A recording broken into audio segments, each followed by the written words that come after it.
Good afternoon friends, బాగున్నారా?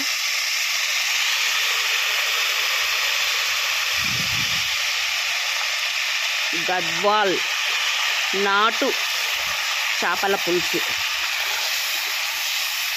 విన్నారా మీరు? ఈ పేరు ఎప్పుడన్నా? గద్వాల్ నాటు చేపల పులుసు.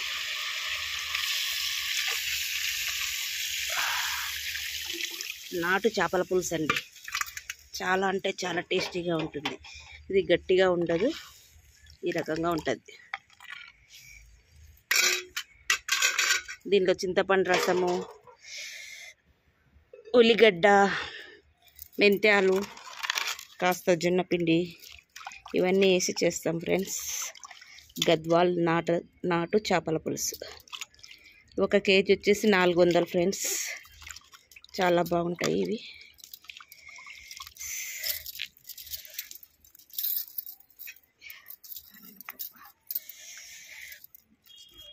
రెండోది కట్టెల పొయ్యి మీద వేస్తే ఎమ్మ టేస్టీగా ఉంటుంది ఫ్రెండ్స్.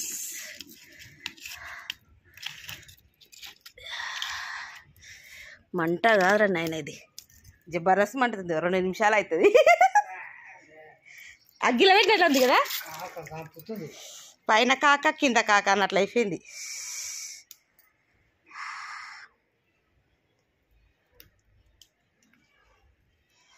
చేపల కూరకే చేపల కూర కోసమే తెచ్చిండు. మీ అల్లుడే తెచ్చిండు మట్టి కుండ. అసలు దీనిలో వేస్తే మంచిగా ఉంటుంది. ఇంకా చేపలు దీనిలో వేస్తే బాగుంటుంది. ఇంకెక్కడికైనా మనం చేయకుండా నాయన, అంతే. ఇంకా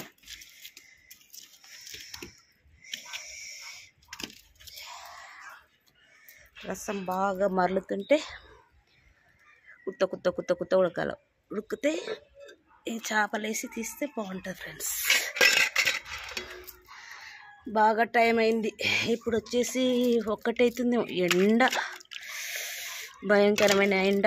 ఈ ఎండలో కూడా నేను పొయ్యి పైన చేసుకుంటే బాగుంటుందని చెప్పేసి చేస్తున్నాను. గద్వాల్ నాటు చేపల రసం. దీనిలో మిరియాలు, లవంగాలు, మెంతాలు అన్నీ రోట్లో నూరుకున్నాను ఫ్రెండ్స్.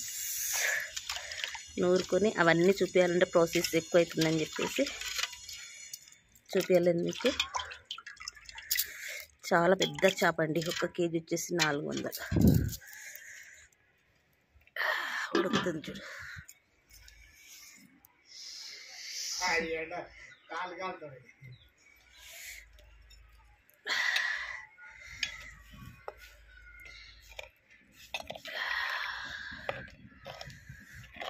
నైనా ముక్కలు పడతాయంటవా? దీనిలో ముక్కలు పడతాయంటవా?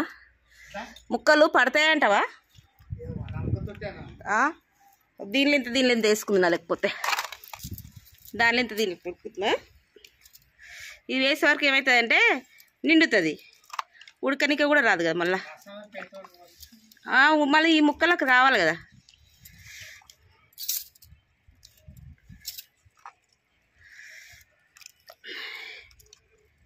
కష్టమే, ఒక నిండిపోతుంది. షేర్ చేద్దాంలే.